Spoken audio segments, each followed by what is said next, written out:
ঠাকুর বলেন, মুক্তজীবেরা সংসারে আসক্তি থেকে বেরিয়ে আসতে পারে। এক ভক্ত ঠাকুরকে জিজ্ঞেস করলেন, ঠাকুর, আপনি বলেন মুক্তজীব আর বদ্ধজীব। ঠাকুর বললেন, বদ্ধজীবে কাম কাঞ্চনে আসক্তি। ওই কাম কাঞ্চনে আসক্তি মানুষকে ভগবানের কাছে টেনে নিয়ে যেতে পারেনি, সংসারের মধ্যে ওদের বেঁধে রাখে।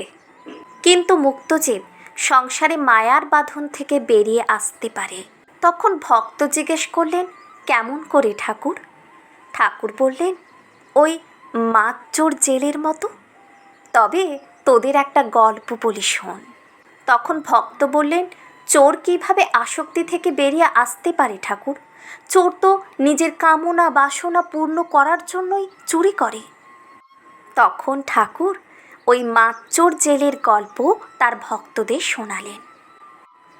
একজন মাতচোর জেলে সন্তর্পণে পা টিপে টিপে এদিক ওদিক তাকিয়ে জাল নিয়ে মাছ চুরি করার জন্য এগিয়ে যাচ্ছে। দুজন লোক তাকে সন্দেহ করে সেই পুকুরের মালিককে ডেকে নিয়ে সেই চোরকে ধরার জন্য এগিয়ে গেল।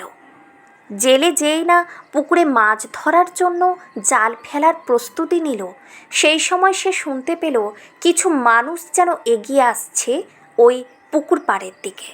সে ভালোভাবে সে পায়ের শব্দ শুনে ওই জায়গা থেকে সরিয়ে গেল জাল ফেলে রেখে দিয়ে, এবং একটি গাছের তলায় সে কিছু কাদা মাটি নিজের অঙ্গে কপালে লেপন করে নিল।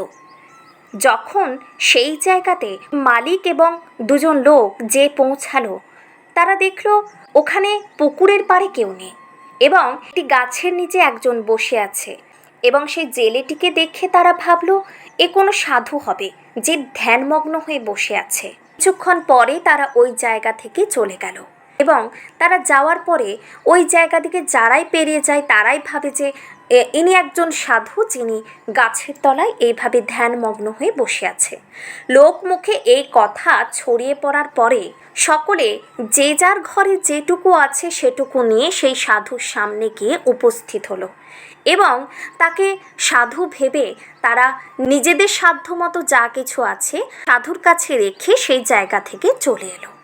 সেই মাতচোর জেলে যে ধ্যানমগ্ন অবস্থায় সেখানে বসে আছে, সে চোখ খুলে দেখল তার কাছে অনেকে বস্ত্র, চাল, ফল মূল রেখে গেছে। তখন সে ভাবল, আমি সামান্য ছদ্মবেশে আছি, আমায় সাধু ভেবে সবাই এত কিছু দিয়ে গেছে। আমি যদি সত্যিকারের সাধু হই তাহলে আমি আরও কত কিছুই না পাবো, আমি ভগবানকে পাবো।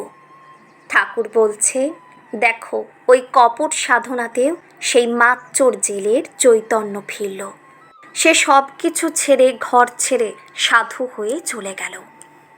সৎ অসৎ সে বুঝতে পারল। এই রকম লোকদের বলে মুক্তজীব। ঠাকুর শ্রী রামকৃষ্ণ কথামৃত।